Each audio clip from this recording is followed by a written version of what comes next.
the game, cause see the boxing voice. Make it happen. Willie Monroe, what's going on, my friend? What's going on, man? How you doing? Been doing. We're doing good, man. We're happy to have you here. Seem like you have a little bit of background noise. You doing some road work? No, I'm in the gym. I can go to somewhere a little quieter, but I'm working. I mean, that'll work if you want to take a little break. I mean, you already at 0% body fat. You don't got to go that hard. But I'm gonna pass you to Mario Munguia, and we're gonna go ahead and start this. And we want to thank you, obviously, for your time, Mario. We want to thank you extra if we're interrupting your training here. But so the word is that you have a fight scheduled. I think February 13th is the date that I'm hearing. I don't know if it's still in the works for that day, but what details can you give us about your next fight? I can't give you too many details because I don't have the details. I'm just staying ready. Okay. I'm supposed to fight tomorrow, actually, in Chicago. That's right. I don't know what happened to that card. They're saying the guys backed out, and somebody's saying that the ownership could approve. I don't know. I just know we're not fighting tomorrow. But February 13th is the next date that we have, and that's what I'm ready for. Now, you don't have any? There's no specific card lined up, though, right? It's just February 13th is some date, or is there a venue, location? Yeah. I mean, all I know is it's in Ontario, California. I don't know whose card is on. I don't know what promoter's running the card. So you would think, with me being top 10 in the world and get up and fought for a championship, I would have a little bit more respect. But it's almost like I'm still coming up. But hey, I'm used to it, so fuck it. Now, I mean, obviously that's. Oh, Willie, obviously that's. Go ahead, Ness. Go ahead. No, I just want to ask. So what is your promotional situation with Banner? Where exactly are you, and when could this situation be over? So I honestly have no idea, man. I'm just fight. I hear a lot of talk that the two opponents that they're talking about fighting Canelo is either me or Gabriel Rosado. And I heard something about this guy, Liam Smith. I just sort of turn a deaf ear to everything, man, and just continue to work like I did coming up. That's been the story of my life as a fighter. I tell everybody I didn't have a big promoter and a big manager behind me paying for stuff for me. I had to fight tough guys, fight, hard from my very first professional fight all the way up until now. So it's nothing new to me.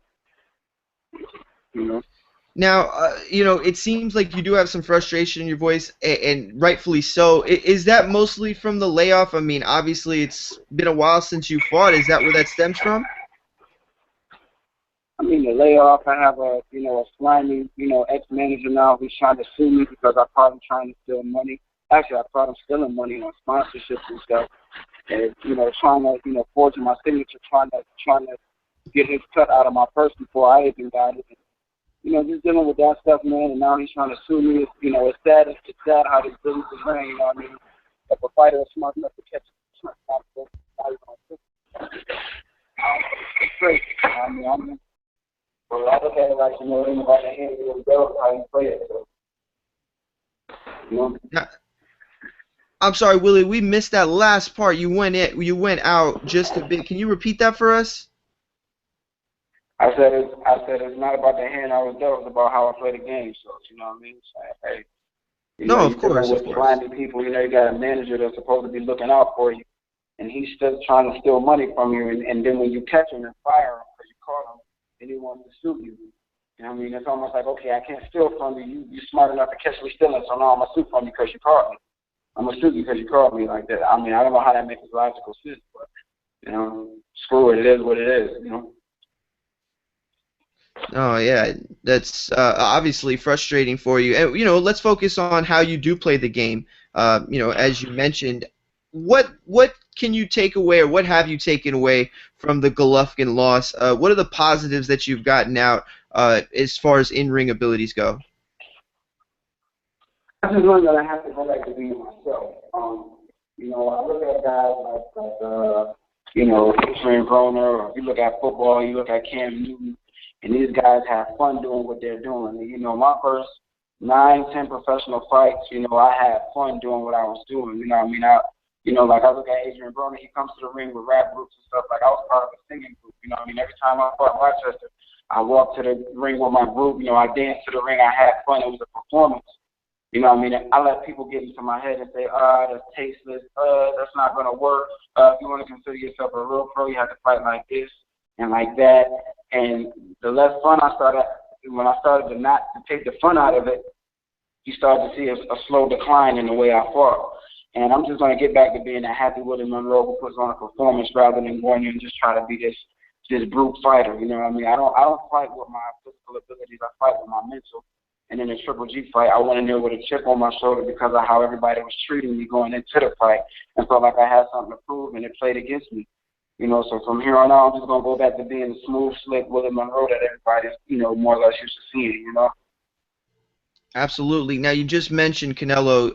You know, he needs an opponent coming up for his date in May. But like you said, you have had a layoff. Do you think it would be smart if you got that call to take that fight, even if you can't get a bout in between to knock the rust off? I don't know. I'll have to talk that over with my team, you know, pray on it and see where my mind leads me.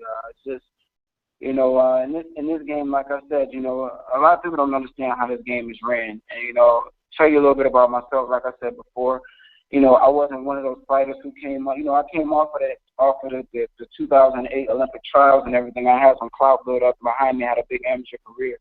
But I didn't come out of the game with a big promoter with money behind me, you know, buying fights and building this persona about me and buying opponents that I should just knock out.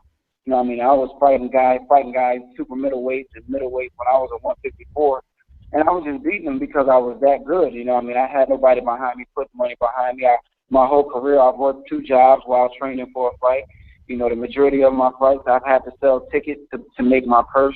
So this hasn't been an easy road. I haven't had that road that everybody sees so often right now, where a guy can have a promoter behind him or a manager behind him, putting the money behind him. You know, the first opportunity I got to do anything really was Boxino.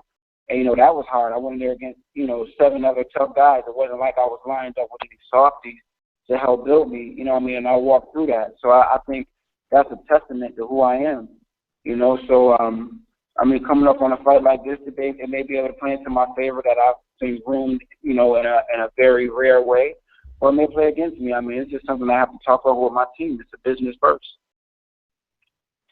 Yeah, that makes sense. Now, you mentioned the Boxino, and you know that's something that the fans love. The tournaments, the WBC has proposed one with the welterweights. What do the fighters think about that? I mean, you briefly touched on it, but do y'all enjoy knowing who you could potentially fight next, or who you will potentially fight next?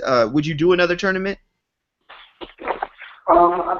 I mean, definitely, most definitely. If they want to do a tournament at 154, I can still make 54. I mean, I'm not opposed to anything. I mean, you got to think about it. I came into the Golovkin fight at 19 and 1, you know, after about boxing and fought Ryan Beer. You know, this guy that I want multiple titles that won't fight that guy. So, I mean, so y'all see what my mindset is. You know what I mean? Like, I mean, y'all line him up, I'm going to go through it. I mean, if the business right, the money is right, the opportunity is right, I feel like I got to go through it. Like I said, I didn't have that big business. I didn't have that money behind me. So any big opportunity that comes in front of me, I have to seize the moment because who knows when I'm going to get that opportunity again. I'm not with the Al Haven or Rock Nation or someone with big money or Golden Boy who's going to protect me. You know, I got all the protection I got is my 2 So, I mean, I got to put up or shut up. Absolutely, absolutely. Now, real quick, how much time is left on that contract with Banner until you're a free agent? I mean, well, I can't talk about the particulars of that contract, okay. But I mean, we all know standard 3- and 4-year contracts, and then if you get a title shot, you know that there are extensions in there, whether you win the title or not. So, you know, absolutely. I'm here for a while, so you know, we'll okay. see really materialize. You know, it's not a bad relationship. You know what I mean? It's not, I can't say nothing bad about that. The only thing I can really say is that, man, I mean, after coming off a fight with Golovkin, you know, David Lemieux, who was a champion and built up big, you know what I mean, and still built up big. I mean, he didn't do half of what I did with Golovkin, you know what I mean? So I think I should have been on that undercard. You know what I mean? I should have been back in the ring within 5 to 6 months. You know, I had the pop from Vegas. I mean, we're coming up on 8 months. 8 months since I fought. You know, like how do you go how do you come all the way through boxing, fighting these, these tough guys, beating them?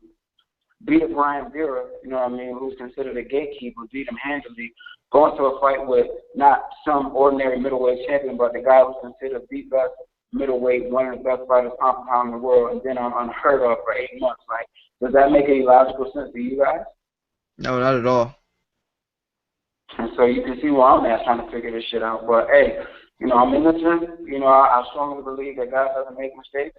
I'm in the gym every day. I've been training. I mean, like, how many middleweights walk around at 167, 168 pounds? I left the gym yesterday at 167, you know what I mean? Like, I don't get too heavy. I train every day, twice a day, sometimes 3 times a day. So, my application to the sport, is tremendous. So, only thing I can do is hope and pray. We're dealing with a bunch of scam artists in this game, man. We're dealing with a bunch of people who don't give a flip about the fighters. So, I have to sort of look out for myself, Absolutely. No, I 100% understand that. Now, before we let you go, and again, I appreciate you joining us today. I do want to get your thoughts on the potential Dominic Wade Triple G fight. Dominic Wade's rumored to be fighting Triple G. What do you think about Dominic Wade as an opponent for Triple G? I think Dominic Wade, he has a boxing ability. I fought Dominic Wade in the Olympic qualifiers. I beat him in the amateurs in the Olympic qualifiers. But I will say this, he was one of my toughest fights, man. He's very skilled. He comes out of that D.C. circuit, He has that. He's a real sharp, tall middleweight who also has that inside game like the Petersons. He trains with them. They have perfect inside game. So if he, looks at what happened when I fought Triple G and the success that I had on the inside, and then, uses his range and boxes and then bangs when he get on the inside, it could be an interesting fight.